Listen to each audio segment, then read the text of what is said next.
Kalau stroke itu dia kalau cuma saraf wajah itu aja yang terlibat, terus kita periksa semuanya ya, refleks patologis tidak dijumpai, kemudian tidak ada kelemahan ekstremitas, tidak ada keluhan misalnya mati rasa atau gangguan sensibilitas ya pada sisi tubuh. Nah, kita bisa jelaskan bahwasanya bapak atau ibu ini atau adik ini mengalami Bell's palsy, kelumpuhan saraf wajah ketujuh. Nah, karena tadi kebanyakan kan etiologinya kita bilang dia berhubungan dengan infeksi virus herpes ya.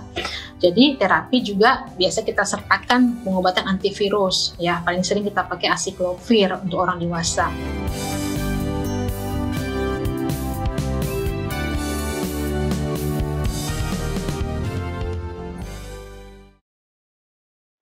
Pernahkah Anda bayangkan di satu pagi yang cerah Anda bangun namun merasakan sebagian dari wajah Anda kaku, tidak bisa digerakkan, mulut Anda terasa miring, dan muncullah kepanikan. Apakah ini stroke atau gejala dari penyakit yang lain? Apabila Anda mau tahu jawabannya, tetap saksikan Total Health.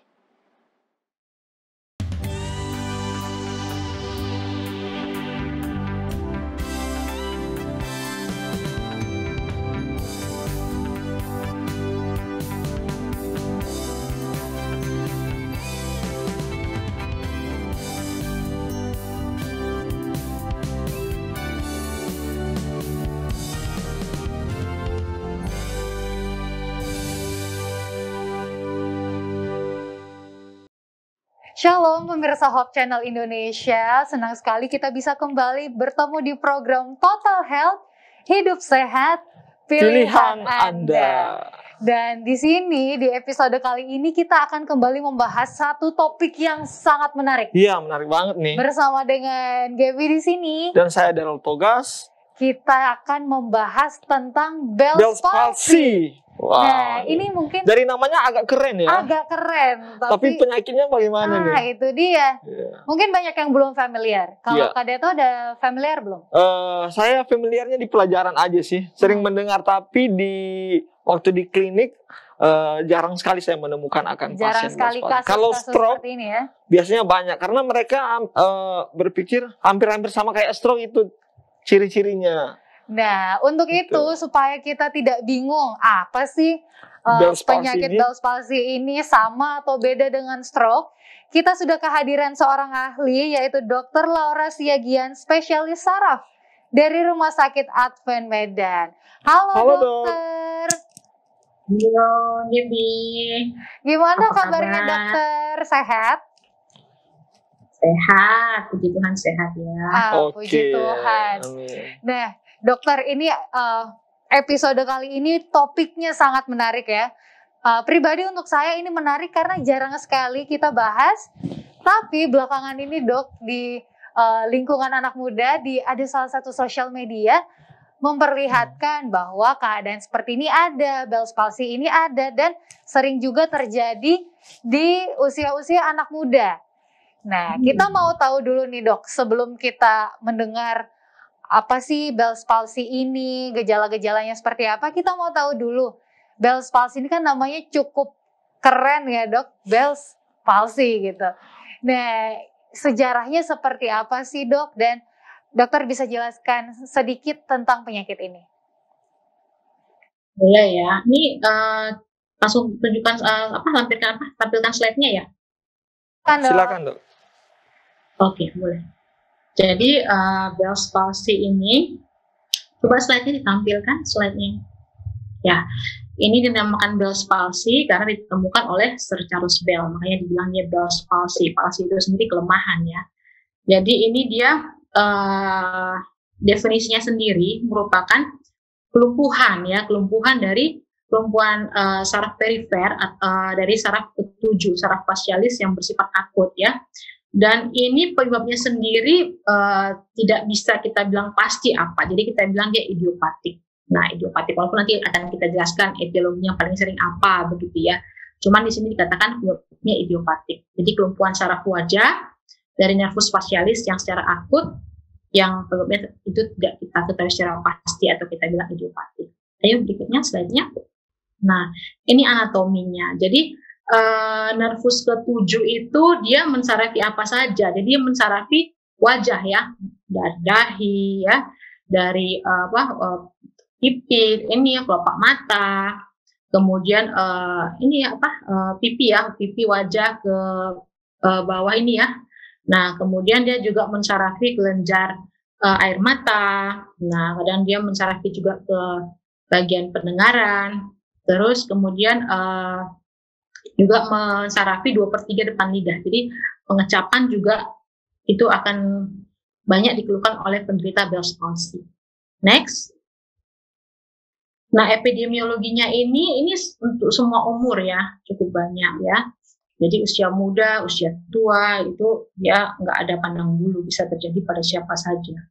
Jadi insidensinya itu sekitar 15-30 per 100.000 populasi, dan ini sering juga didapati pada trimester 3 ibu hamil ya, dan pada pasien-pasien diabetes. Nah, karena ini erat hubungannya dengan edema tadi ya, nervusnya mengalami edema, jadi mengalami kelumpuhan pada separuh wajahnya. Next. Nah, etiologinya tadi kan memang kita bilang idiopatik ya. Cuman ini kita dikaitkan juga hubungannya dengan 50%, sekitar 50% dikaitkan dengan infeksi herpes simplex virus. Nah, jadi infeksi HSV ini merangsang respon imun yang mengakibatkan degenerasi dari myelin fibrils ini lapisan saraf gitu ya, yang sehingga menyebabkan kerusakan ya dan edema. Nah, dari saraf ke-7 tadi, akibatnya yang muncullah nanti gejala-gejala dari Bell's palsy. Ini dokter, ini adalah pengenalan ya terhadap penyakit Bell's palsy. Padat dan jelas ya. Iya, salah satu hal yang di sini menjadi highlight adalah bahwa Bell's palsy ini idiopatik atau penyebabnya itu tidak jelas, diketahui. Gitu, tidak diketahui, tidak pasti, jelas. Ya, secara pasti. Jadi kita nggak bisa pastikan itu kamu kenapa gitu ya. Tapi dari penelitian tadi itu 50% itu sekitar dari herpes simplex ya dok? Herpes simplex, iya. Okay. Nah, ini berarti tidak menutup kemungkinan mereka yang tidak terinfeksi dengan herpes simplex virus ini bisa kena juga. Iya, bisa juga terkena. Nah, dok, menurut tren ya, walaupun ini penyakit idiopatik, ada nggak sih dok tren di kelompok usia tertentu atau kelompok dengan kebiasaan tertentu yang memiliki risiko lebih tinggi untuk terkena Bell's palsy ini, dok? Ya, jadi Bell's palsy ini bukan kayak usia tua gitu, tidak ya. Jadi dia mengenai semua usia. Justru malah seringnya itu di usia 15 sampai 45 tahun itu cukup sering ya, dan ini cukup banyak pasien Bell's palsy datang ke praktek. Jadi ya tadi biasanya itu ya banyak dikaitkan dengan banyak faktor. Mungkin ada orang yang kena angin dingin gitu ya. Nah, itu juga bisa membuat edema ya.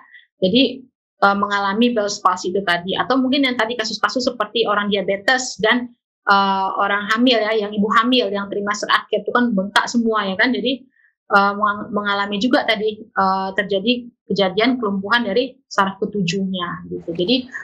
Jadi memang usia memang tua muda bisa, tapi ya itu testing sih biasanya 15 sampai 45 tahun. Jadi kadang-kadang yang datang sama kita itu ya masih muda-muda, ya seperti Gaby sama Daryl seperti itulah. Kadang-kadang umur 20 tahun, 30 tahun, 45 tahun, 40 tahun, nah gitu yang datang kadang-kadang. Jadi keluhannya ya nanti kita bahas bagaimana nanti gejalanya nanti kita akan bahas nanti mungkin di berikutnya.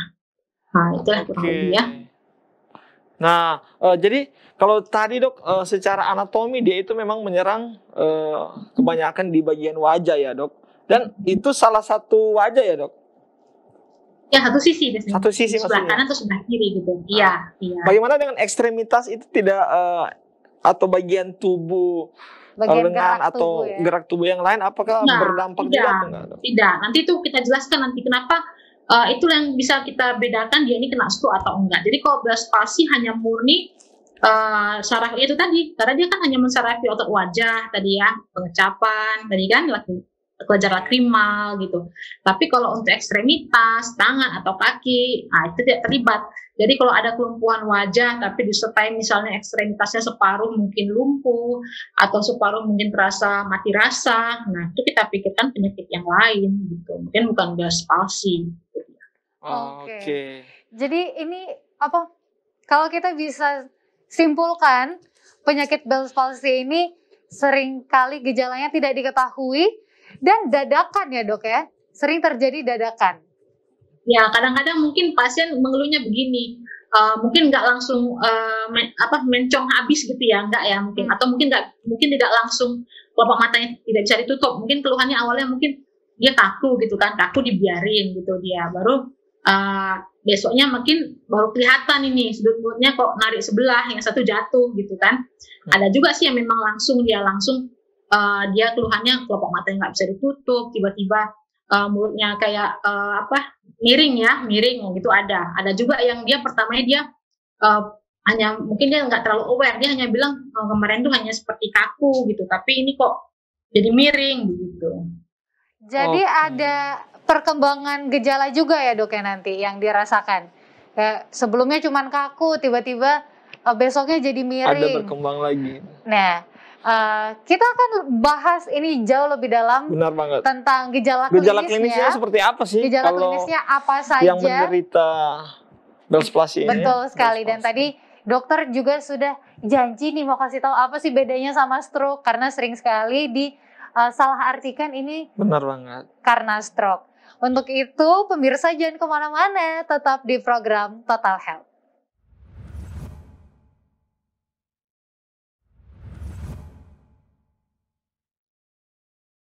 Ya, kembali lagi bersama kami dalam acara Total Health, hidup sehat pilihan Anda, bersama dengan Dr. Laura Siagian dari Rumah Sakit Advent Medan. Nah, kita telah membahas tadi bagaimana sejarah, bagaimana anatomi, dan juga epidemiologi dan juga etiologi dari Bell's palsy ini. Nah, berikut kita harus mengetahui juga dong bagaimana gejala-gejala yang ada. Betul banget. Terlebih gejala klinik nih, apa aja sih yang terjadi pada penderita Bell's palsy ini? Untuk itu mungkin dokter bisa menjelaskan dok, lebih detail lagi bagaimana sih gejala klinik yang terjadi pada penderita Bell's palsy ini dok? Ya, jadi kan tadi di anatomi kan udah kita bahas ya. Jadi Bell's palsy itu kan mensarafi otot wajah ya. Otot wajah otomatis pasti gejalanya otot wajah itu ada muncul keluhannya. Nah, otot wajah itu mana? Ini kan daerah otot dahi ya, pipi ya. Nah, jadi coba tampilkan slide-nya tentang gejala klinis. Nah, jadi di sini dia terjadi kelemahan wajah satu sisi dia. Jadi ketika pasien itu kita suruh untuk mengerutkan dahi ya, kita suruh mengerutkan dahi begini ya.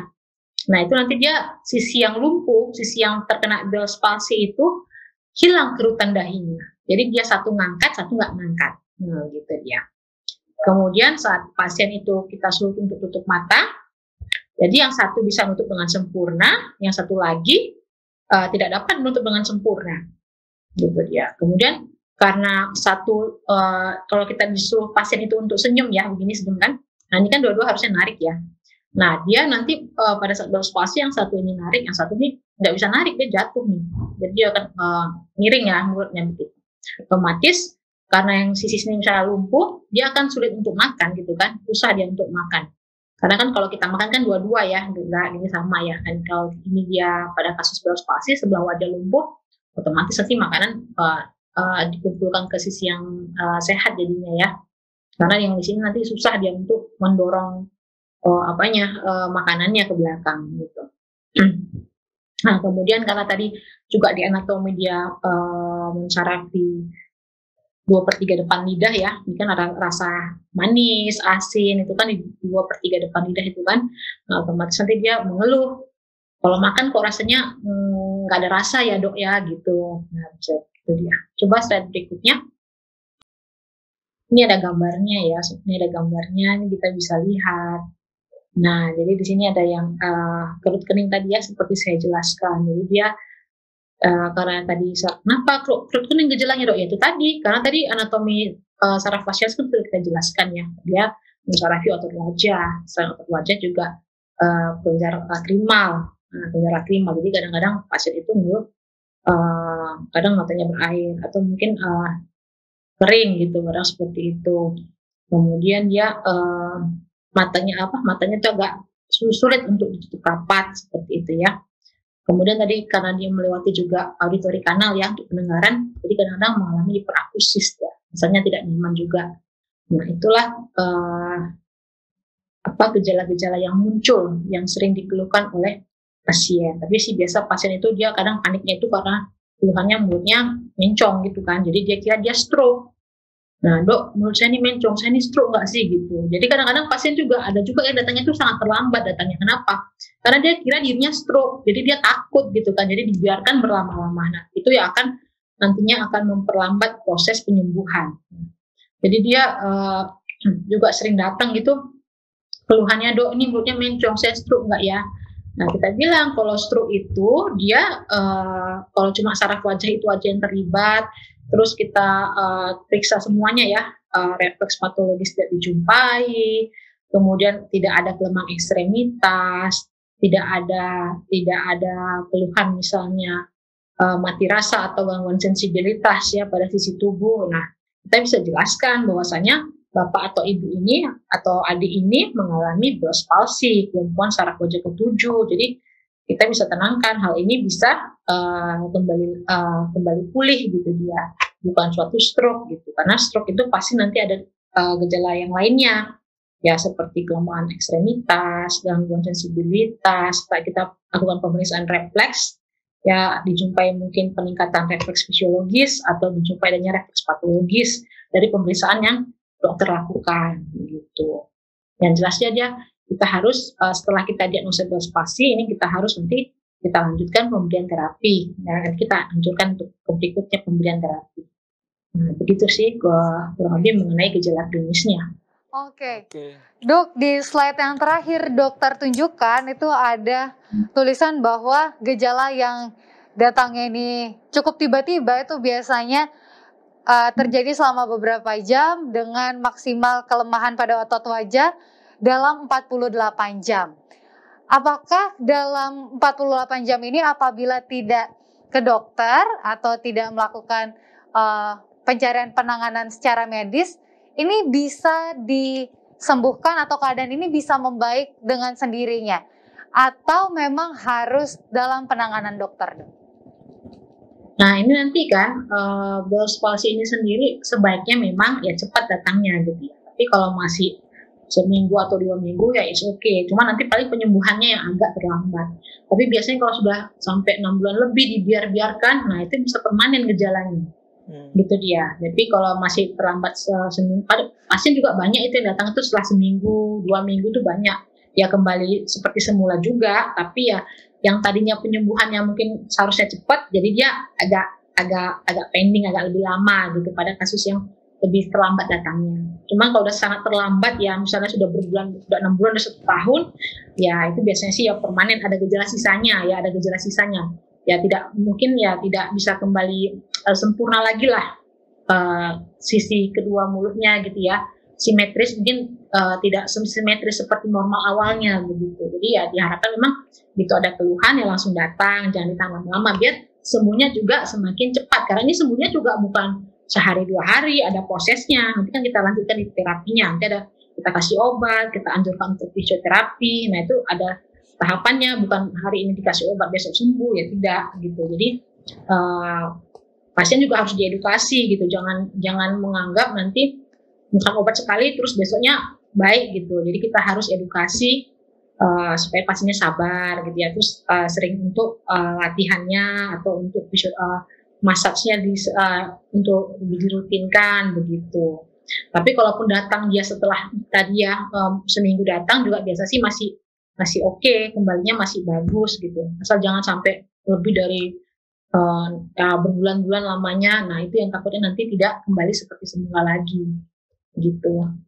Jadi ternyata Bell's palsy ini bukan suatu keadaan yang bisa pulih sendiri dengan waktu cepat ya. Ternyata tetap ada prosesnya. Iya, ternyata penyakit ini bisa berkepanjangan hingga berbulan-bulan bahkan menahun, dan Tadi seperti saran dokter Laura, lebih baik kalau 1-2 minggu sudah merasakan gejala, lebih baik ke dokter. Nah ini dok, soal gejala yang telah dokter sampaikan semuanya tadi, apakah harus memiliki semua gejala ini baru kita kategorikan atau kita pastikan bahwa saya ini terkena Bell's palsy, atau mungkin ada 1 atau 2 gejala yang sudah pasti baru kita bisa tahu ini Bell's palsy, dok? Atau bagaimana, dok? Ya biasanya sih yang tadi tuh pasiennya akan mengalami, cuman kan orang beda-beda ya. Kadang-kadang dia rasa dia nggak terlalu ngeluhkan itu, dia yang terganggu. Biasa pasien itu datang apa yang paling mengganggu di diri dia gitu ya. Dia mungkin ngeluhkan mulutnya mencong gitu, jadi dia malu ketemu orang. Dia keluhannya hanya mulutnya aja, karena seperti itu. Walaupun kemungkinan juga dia akan terganggu di sensasi rasa, tapi dia tidak terlalu menggubrisnya gitu. Ya umumnya sih seperti yang tadi saya sampaikan itu gejalanya, tapi biasanya pasien tuh menyampaikan apa yang paling mengganggu di dirinya gitu dia. Jadi tadi pasien kebanyakan kan orang kan taunya stroke, mulut mencong atau apa. Jadi kebanyakan datangnya, dok mulut saya mereng nih, nggak bisa diangkat gitu, atau kelopak mata saya nggak bisa ditutup gitu. Nah biasa udah kebanyakan datang begitu. Walaupun kalau kita tanya lagi lebih lanjut ya pasti gejala tadi itu kemungkinan pasti ada muncul, makan kadang nggak enak atau apa. Kadang-kadang nanti di pertemuan berikutnya baru bilang, dok makan kok nggak enak ya, nah begitu. Nanti setelah kadang-kadang pasien tuh seperti itu, pasien tuh datang tuh biasanya apa yang paling mengganggu dirinya itu yang dikeluhkan, biasanya seperti itu. Tapi gejalanya tadi tuh ya itu tadi, karena kenapa gejala itu tadi ya karena nervus ke-7 tadi mensarafi, yaitu tadi otot wajah, kelenjar lakrimal, persarapan untuk dokter 3 depan lidah. Nah, jadi itu yang kemungkinan bisa muncul. Oke. Terima kasih dok, sudah jelas ya akan penjelasan dari dokter ini. Nah berikut ini bagaimana tentang diet ataupun tentang penata laksanaan dari Bell's palsy ini. Nah dokter akan membahas semuanya ini setelah yang satu ini di Total Health.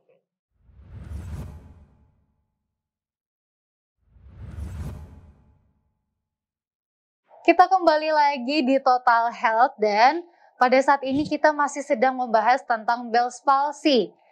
Kita sudah mendengarkan penjelasan dari Dr. Laura apa saja gejala klinis dari penyakit Bell's palsy.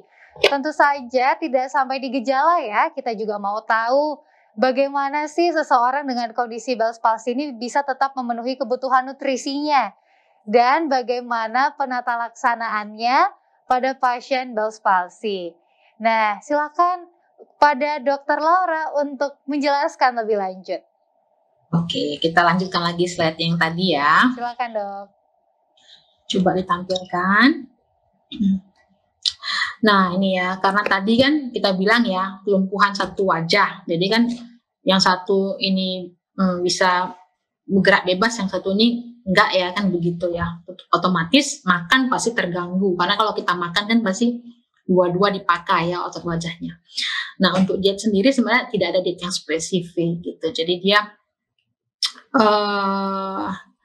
karena nanti pasien kan mengeluh, dok makan susah, suka tumpah gitu ya, suka tumpah atau minum suka tumpah. Nah itu ya udah pasti ya karena ada kelumpuhan di salah satu wajah. Jadi ya kita bilang kalau minum ya pelan-pelan begitu, atau jangan pakai sedotan nanti tersedak, pakai sendok aja gitu ya, atau minumnya pelan-pelan.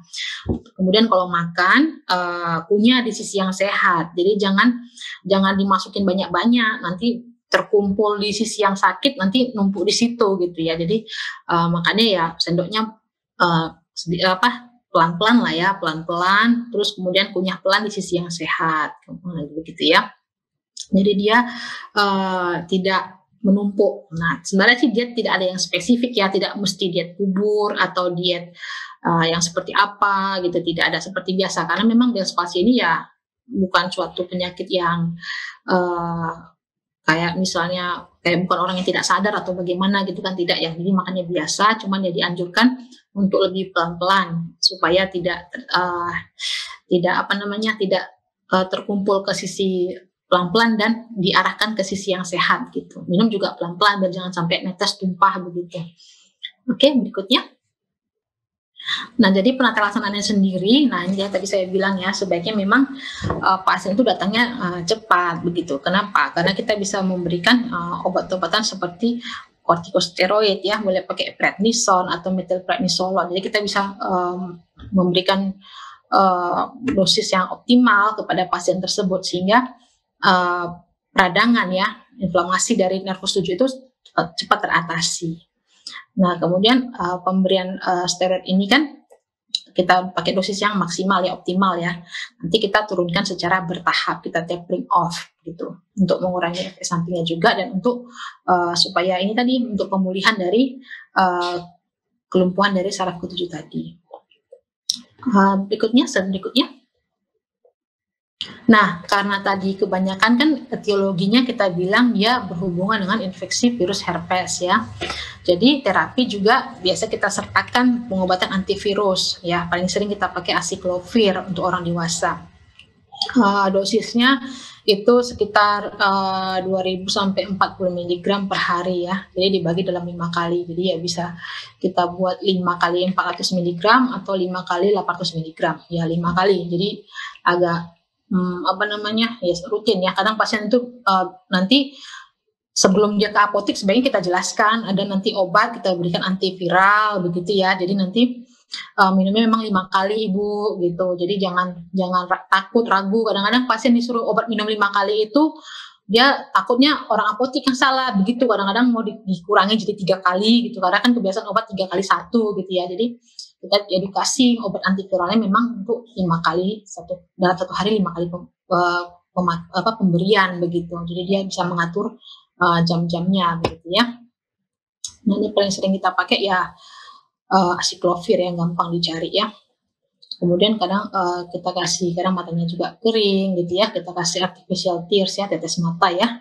Nah, atau kalau misalnya ada yang rasa nyeri bisa kita juga kasih analgetik ya. Tapi biasa sih pasien mengeluhkan dia kelemahannya sih yang paling dikeluhkan gitu. Kalau nyeri agak jarang ya. Nah, sama tetes mata tadi juga itu sering kita berikan juga. Karena pasien juga sering mengeluh, kadang matanya kering gitu dia. Slide.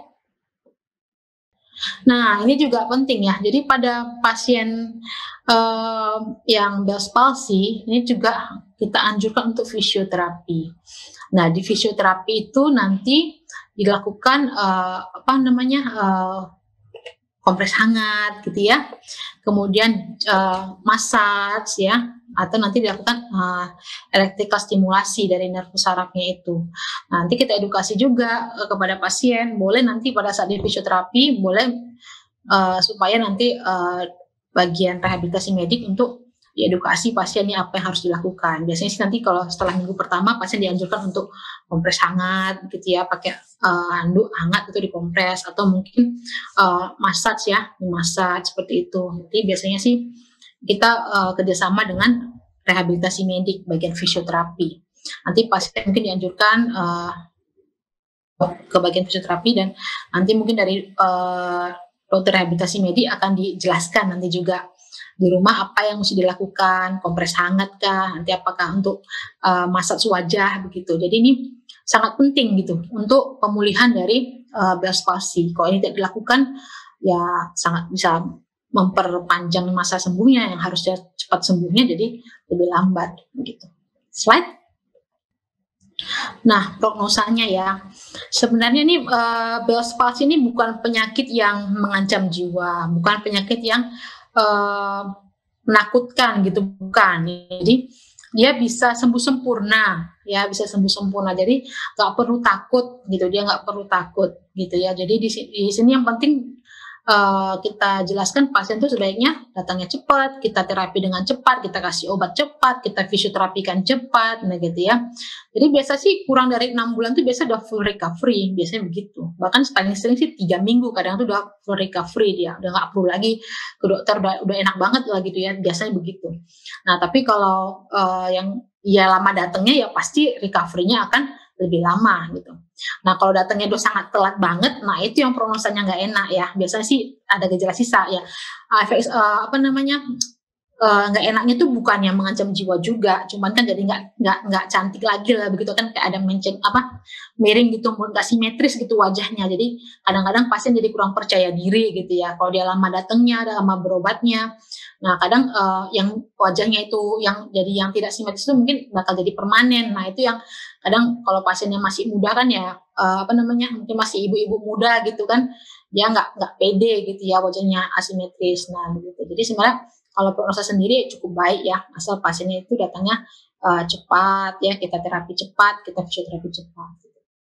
Tapi kalau tadi sudah sangat terlambat, bisa mengakibatkan facial weakness yang permanen begitu. Tapi biasa prognosa baik ya, biasa kalau datangnya cepat itu sembuhnya juga cepat gitu. Ya, tambah tercerahkan ya bagaimana sih penanganannya, dan tadi juga dokter kasih penjelasan bahwa sebenarnya penyakit ini ya tidak mengancam jiwa ya. Dan komplikasi, tapi jadinya nggak pede juga sih seperti yang komplikasinya pun tadi dokter ya nggak bisa. Itu kalau lama, biasanya kalau masih muda cepat itu cepat sekali biasanya begitu, cepat sekali kembalinya. Dengan bisa penanganan di waktu yang tepat, harusnya hasilnya juga akan lebih baik ya. Benar Pak. Nah, kalau muda kadang-kadang 2 minggu tuh malah sudah nggak kelihatan lagi, itu malah banyak kalau usia muda kadang-kadang 2 minggu dia datang gitu ya, langsung berobat fisioterapi, kadang setelah 2 minggu malah udah full recovery itu banyak. Oke. Jadi ada kabar baik ya untuk teman-teman dan juga para pemirsa yang menyaksikan, kalau sudah memiliki gejala seperti ini langsung aja berobat ya, langsung saja cek ke dokter agar supaya lebih cepat ditangani, lebih cepat juga pasti akan proses penyembuhannya. Oke, nah dok, ini tapi ada beberapa hal yang beredar di masyarakat. Kita nggak tahu ini apakah mitos atau fakta mengenai Bell's palsy ini dok. Nanti dokter akan menjawab atau mengklarifikasikan semua mitos dan fakta yang berhubungan dengan Bell's palsy ini, tetap di Total Health, hidup sehat pilihan Anda.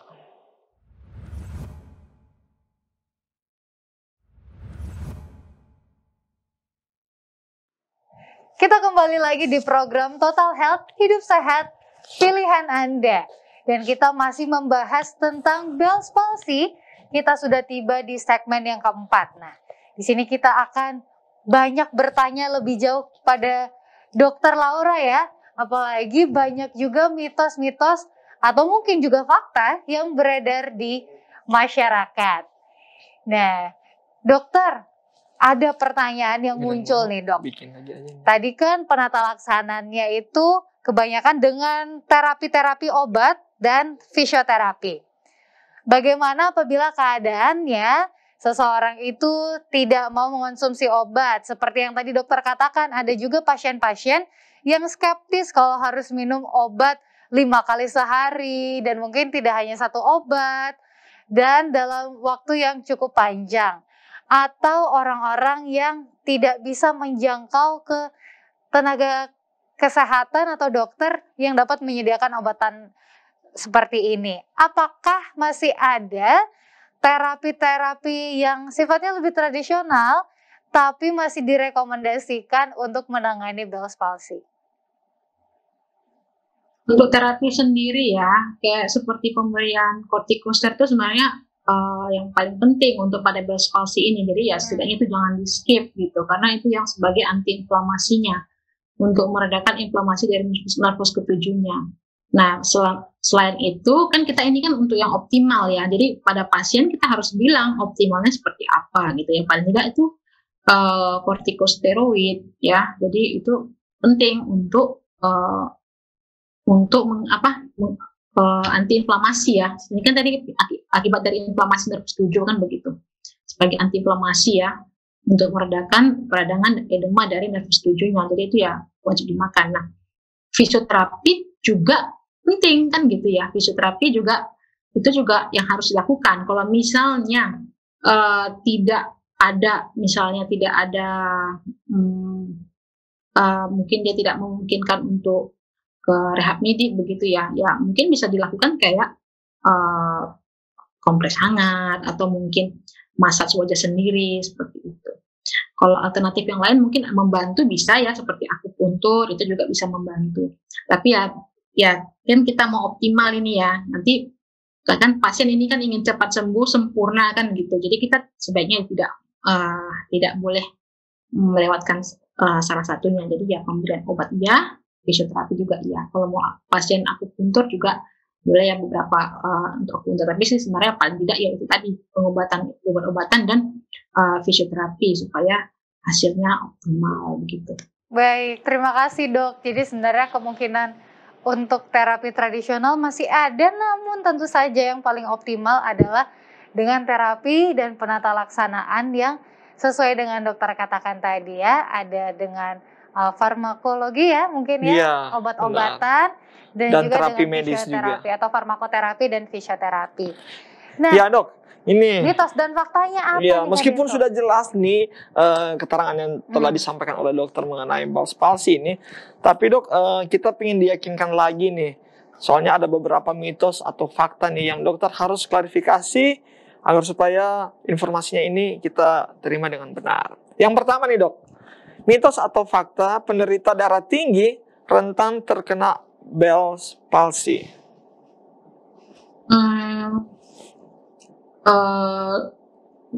Ada sih penelitian yang mengatakan mungkin sekian persen, tapi itu tidak tidak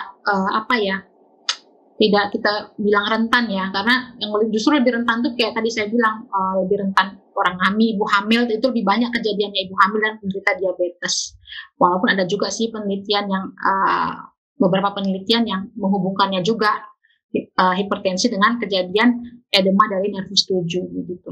Gimana itu ya, itu suatu fakta, tapi saya bilang sih ya bukan tidak terlalu signifikan mungkin ya dok. Iya gitulah ya, begitu. Jadi belum bisa disebut fakta ya, yang pasti kalau belum bisa kita penderita darah tinggi resikonya lebih besar ya. Oke. Yang berikutnya Gaby. Aku lanjut ke mitos dan fakta berikutnya. Mitos atau fakta dok? Ini singkat aja. Tadi juga udah dijelasin sedikit ya. Atau mungkin agak banyak juga. Penderita Bell's palsy akan mengalaminya seumur hidup. Ya tidak. Ini kan bukan penyakit yang permanen. Seharusnya kalau dia datangnya tidak permanen, ini bisa full recovery. Jadi itu tadi apa tadi pertanyaannya? Coba diulang. Penderita Bell's palsy akan mengalaminya seumur hidup. Mitos. Mitos ya, jelas banget ya tadi. Dokter udah bilang bahkan dalam waktu 3 minggu aja, kalau langsung ditangani dengan baik itu akan kembali sehat sempurna. Oke, aku lanjut lagi nih mitos atau fakta berikutnya. Dok, mitos atau fakta ini yang beredar di masyarakat ya. Kebanyakan duduk menghadap angin, kipas angin atau AC yang dingin-dingin, itulah yang menjadi salah satu penyebab Bell's palsy. Ini bisa mitos bisa fakta, karena kan tadi idiopatik ya. Jadi kadang-kadang sebagian tuh ya itu keluhannya baru berkendara naik sepeda motor malam, kena angin malam gitu, kena dingin. Nah, jadi ada yang dihubungkan dengan begitu. Jadi tidak bisa kita bilang dia mitos, tidak bisa kita bilang fakta juga ya. Bisa, karena kebanyakan pasien juga banyak yang mengeluh seperti itu. Dia katanya kena kipas angin wajahnya, makanya mulutnya besok paginya tiba-tiba mencong ya. Karena tadi di awal juga kita bilang dia idiopatik ya, jadi memang kebanyakan karena faktor infeksi virus, tapi beberapa ya bisa jadi karena udara dingin itu memicu inflamasi, gitu dia, memicu inflamasi. Jadi terjadilah gejala kelumpuhan dari kelemahan dari saraf ke-7 tadi, begitu. Oke. Tidak disangkal berarti ya, tren ini kan terjadi di pasien-pasien kalau misalnya kena dingin. Kemudian harinya itu memicu bisa memicu untuk terjadinya Bell's palsy. Oke. Mitos dan fakta yang terakhir nih dok. Mitos atau fakta tidak ada komplikasi akibat dari Bell's palsy. Ya, itu fakta, tidak ada komplikasi. Wow, oke. Hanya saja yang tadi ya akibatnya kalau tidak ditangani ya jadinya paling ada akan terjadi permanen begitu, facial weakness permanen. Nah, Oke dok, kita ini udah sampai di penghujung acara. Mungkin dokter bisa kasih closing statement sekaligus mungkin saran untuk pemirsa yang menyaksikan akan tayangan ini dok. Ya, jadi Bell's palsy itu bukan penyakit yang membahayakan, bukan penyakit yang menakutkan, karena dia gangguannya hanya kelumpuhan dari saraf wajah. Nah, jadi kalau ada gejala mulutnya miring, ya, jadi nggak usah takut, langsung segera berobat ke dokter sarafnya untuk mendapatkan terapi optimal sehingga bisa mengalami full recovery secepatnya, gitu. Tidak sampai permanen kalau dibiarkan lama-lama. Jadi nggak usah takut, datang dia langsung full recovery, kembali seperti semula, simetris kembali wajahnya. Itu saja dari saya. Terima kasih. Terima kasih untuk Dr. Laura Siagian, spesialis saraf dari Rumah Sakit Advent Medan, sudah bergabung di program Total Health episode kali ini. Dan terima kasih juga untuk pemirsa di rumah yang selalu setia untuk menonton program Total Health. Nah, jangan lupa untuk saksikan episode-episode menarik lainnya ya, Kak Deten. Iya, benar banget nih ya. Karena ini selain memberikan juga informasi kesehatan juga dapat menjadi bagian pengetahuan kita juga.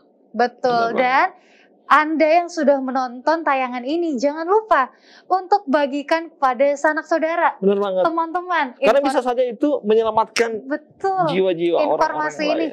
Share link YouTube ataupun tayangan Hope Channel di program Total Health ini. Iya. Untuk itu, saudara-saudara sekalian, kita akan bertemu di episode berikutnya di program Total Health. Hidup sehat, pilihan Anda.